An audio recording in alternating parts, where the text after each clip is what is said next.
అమ్మ మీరు ఎక్కడ ఉంటారు, మీకు ఏం సమస్య ఉండే అసలు? నాకు ఈ జపాన్ అవస్తుండే. ఇప్పుడు ఈ కాలైతే దగ్గర దగ్గర 2-3 సంవత్సరాలు అవుతుంది నాకు. అయినా కానీ నేను పట్టించుకోలేదు, దవాఖాన బొమ్మని మా వాళ్ళు అన్న కానీ నేను పోలేదు. ప్రైవేట్గా ఒక సూది ఎంచుకోలే, గోళీలు వేసుకోలే. అవస్థ అయితే పండుకుంటానా సప్పుడైపోకుంటాను. నేను మొన్న గోవర్కానికి వచ్చిన, మా కోడలు ఆ గోళీలు తీసుకొచ్చి ఇచ్చిన కాడ నుంచి వేసుకుంటేనే నేను వ్యవసాయం పని చేస్తాను. కైకిలి పోతా, ఇంట్లో పని చేసుకుంటే అన్నిటికి పోతా నేను.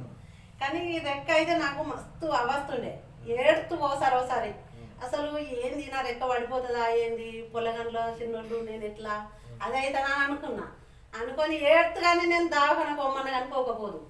అది మొన్నటి నుంచి వెళ్ళి వేసుకున్నాను. 4 రోజులు అవుతుంది. 4-5 రోజులు బట్టి నాకు ఈ రెక్క పైకి వస్తుంది మంచిగా.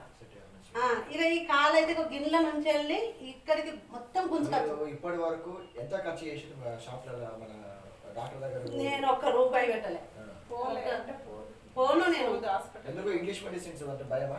భయం. గవర్నమెంట్ వాళ్ళు ఎప్పుడన్నా ఇస్తే 2 గోళీలు ఇస్తే కిడ్నీలు ఖరాబ్ అయితే నొప్పుల గోళీలు వేసుకుంటాను, నేను వేసుకోకపోదు. అయితే ఇక్కడ నుంచి ఇది గుంజుకొస్తే మధ్యలో కూసుండుకుంటానైనా కానీ పోదు, కానీ నేను హాస్పిటల్ పోకపోదు. రోజు ఎన్ని వేసుకుంటారు ఇవి? పొద్దున 2 ఒకటి, మళ్ళీ సాయంత్రం ఒకటి, ఇది మళ్ళీ పొద్దున ఇది ఒకటి, సాయంత్రం ఒకటి, ఇట్లా వేసుకుంటాను. 2 వేసుకుంటాను. ఈ 2 వేసుకున్న కాడ నుంచి కవర్ అయింది. మా